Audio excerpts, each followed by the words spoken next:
MP মন্ত্রী police বা যারা আছে সবার কথাই বলছেন, তাই তো? ফাইন। দেখুন, আমি প্রথমে এটা ক্লিয়ার করি 16 বছরে ফ্যাসিস্ট আওয়ামী লীগ সরকারের সাথে বিভিন্ন পদে, হোক মন্ত্রী, হোক প্রধানমন্ত্রী, হোক এমপি, হোক কোনো একটি নির্দিষ্ট ইউনিটের প্রেসিডেন্ট সেক্রেটারি কিংবা প্রভাবশালী কেউ একজন, এই যারা ছিল তারা প্রত্যেকেই এই ফ্যাসিস্ট গভর্নমেন্টের এক একজন স্টেক হোল্ডার ছিল। তারা তাদের জায়গা থেকে প্রত্যেকে কোনো না কোনো ভূমিকা রেখেছে। একজন ওয়ার্ড আওয়ামী লীগের কোনো একজন কর্মীও ওয়ার্ড বিএনপির কোনো একজন কর্মীকে টর্চার করেছে, এই দায়টি সে এড়াতে পারে না। অর্থাৎ এই যে পুরো বিষয়টি, আওয়ামী লীগের সাথে যারা সরাসরি রাজনীতির সাথে জড়িত ছিল তাদের প্রত্যেকের এই দায়টি আসলে নিতে হবে।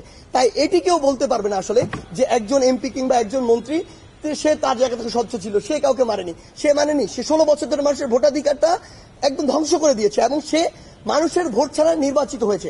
সে তো সবচেয়ে বড় মানুষের যে রাইটটি, যে সে ভোট দিবে, তার জনপ্রতিনিধি নির্বাচন করবে, এই অধিকারটি ধ্বংস করেছে। তার মানে সে ডিরেক্টলি আর ইনডিরেক্টলি দায়ী। এবং আমি যদি আপনাকে বলি আমাদের অ্যাকচুয়ালি মানে গোড়াটা কোথায় সমস্যা, গোড়াটা ওই নির্বাচন ব্যবস্থা। যখন জনগণের ভোটাধিকার নাই, জনগণ কাউকে নির্বাচিত করতে পারছে না, যে কেউ একজন প্রতিনিধি ওই সময় দেখেছে সে যদি তার ঊর্ধ্বতন কাউকে তেল দিয়ে, তোষামত করে, টাকা দিয়ে এই কাজটি করতে পারে, যে মনোনয়নটি নিতে পারে, তাহলে সে এমপি। তখনই সে জনগণের কথা ভুলে গিয়েছে।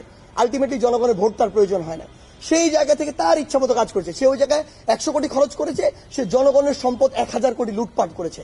আলটিমেটলি তাকে জনগণের কাছে জবাবদিহি করতে হয় না এটার জন্য, এবং জনগণকে ভোটের জন্য ফেস করতে হয় না।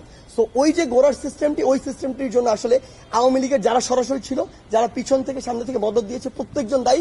এবং আমি বিশ্বাস করি যে প্রত্যেকজনের বিরুদ্ধে অন্তত এই ভোটাধিকারটি নষ্ট করার জন্য এবং এটিকে সাপোর্ট দেওয়ার জন্য মামলা করা উচিত। মানে আমরা ইন্ডিভিজুয়াল জায়গা থেকে, ইন্ডিভিজুয়াল জায়গা বলতে এরকম অফিসিয়াল সংবাদ সম্মেলনে হয়তো এই কোয়েশ্চেনটা আসে না, আপনি প্রথম করলেন, হয়তো ওই উত্তরটা আমাদের জায়গা থেকে আসে না, কিন্তু ইন্ডিভিজুয়াল জায়গা থেকে আমরা বারবার বলেছি বাংলাদেশের 16 বছরে এমন একটা ট্রেডিশন তৈরি হয়েছিল, ঊর্ধ্বতন পদ, সেটা প্রশাসন থেকে শুরু করে বাংলাদেশের স্বায়ত্তশাসিত বলেন প্রত্যেকটি প্রতিষ্ঠানে ঊর্ধ্বতন পদগুলোতে ওই মানুষগুলোই ছিল যারা শুধুমাত্র ওই ফ্যাসিস্ট গভর্নমেন্টকে সার্ভ করেছে। This is the reality.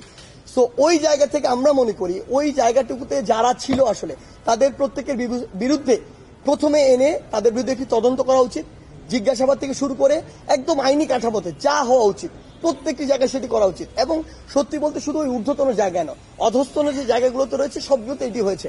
এখন কথা হচ্ছে আমাদের জায়গা থেকে আমরা এটি স্পষ্ট দাবি জানিয়েছি। আমরা যখন অন্তর্বর্তীকালীন সরকার বিভিন্ন উপদেষ্টাদের সাথে কথা বলেছি, আমরাও এটি স্পষ্ট করেছি। তাদের কথা ছিল 16 বছরের এত বড় একটা ল্যাক অফ মানে সিস্টেম, এটা কোনোদিন আপনি 16 দিন স্ট্যাবলিশ করতে পারবেন না। এটার বিচার প্রক্রিয়া 16 দিনে শুরু হতে পারে না। আপনি দেখেন যে যেই জায়গাগুলো সবচেয়ে বড় বড় ওইগুলোতে কাজ অলরেডি শুরু হয়েছে। আপনি পুলিশের আইজিপি বলেন, এটা থেকে শুরু করে সচিবালয়ের বিভিন্ন সচিবগুলোর কথা বলেন, কিংবা আরো অসংখ্য জায়গা বা গোয়েন্দা বিভাগের বিভিন্ন যারা আয়না ঘর থেকে শুরু করে মানুষকে হেনস্থ করা, গুম করা, খুন করা, নির্যাতন করা, তুলে নিয়ে যাওয়া, এই জায়গাগুলোতে যারা লিড দিয়েছিল তাদের অবশ্যই প্রায়োরিটি লিস্ট রয়েছে এবং ওই প্রায়োরিটি লিস্ট অনুযায়ী আস্তে আস্তে যাবে। এখনো এই অভ্যন্তরীণ যে হচ্ছে আমাদের সরকার, সেটি হচ্ছে গঠনের, কিন্তু অন্তর্বর্তীকালীন সরকার গঠনের 16 দিনই হয়নি।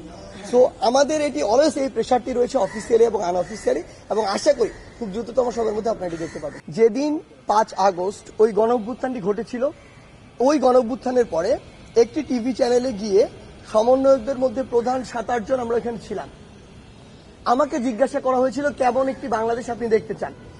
আমার প্রথম উত্তরটি ছিল এটি, আমি 5টি পয়েন্ট বলেছিলাম, প্রথম পয়েন্ট এটি ছিল আমি এমন একটি বাংলাদেশ দেখতে চাই, বা আমরা এমন একটি বাংলাদেশ দেখতে চাই যেখানে গণমাধ্যম তার যে সত্য কথাটি সেটি তুলে ধরার সর্বোচ্চ স্বাধীনতাটুকু পাবে।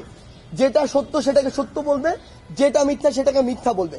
কাউকে যেন এই অধিকারটুকু দেয়া না হয় যে গণমাধ্যমকে কেউ সেন্সরশিপ করছে। আমাদের জায়গা থেকে আজকে পর্যন্ত না, শুধু আগামীতেও যদি আমাদের কোনদিন ভয়েস থাকে, এটি স্পষ্ট বার্তা থাকবে, গণমাধ্যমের স্বাধীনতা হরণ করার এই অধিকারটুকু কারণেই, এবং এটি কেউ করতে পারে না। বরং আমরা যদি চাই দেশের এগিয়ে যাওয়া উচিত, তাহলে এই স্বাধীনতাটুকু এই কারণেই দিতে হবে যে গণমাধ্যম আমাদের ভুলগুলো খুঁজে বের করে দিবে এবং ওই ভুলগুলোতে কাজ করে আমাদের সংশোধন করতে হবে। কারণ বিগত 16 বছর ধরে ওই ভুলগুলো বের হতে পারেনি কিংবা সংশোধন হয়নি বলে দেশের আজকে এই অবস্থা। দেশকে এগিয়ে নিয়ে যেতে হলে অবশ্যই এই সুযোগটি দিতে হবে। আমরা গতকালকে বা তার আগের দিন যে কয়েকটি ঘটনা দেখেছি, আমরা বিশ্বাস করি তাদের উদ্দেশ্য আসলে ভিন্ন।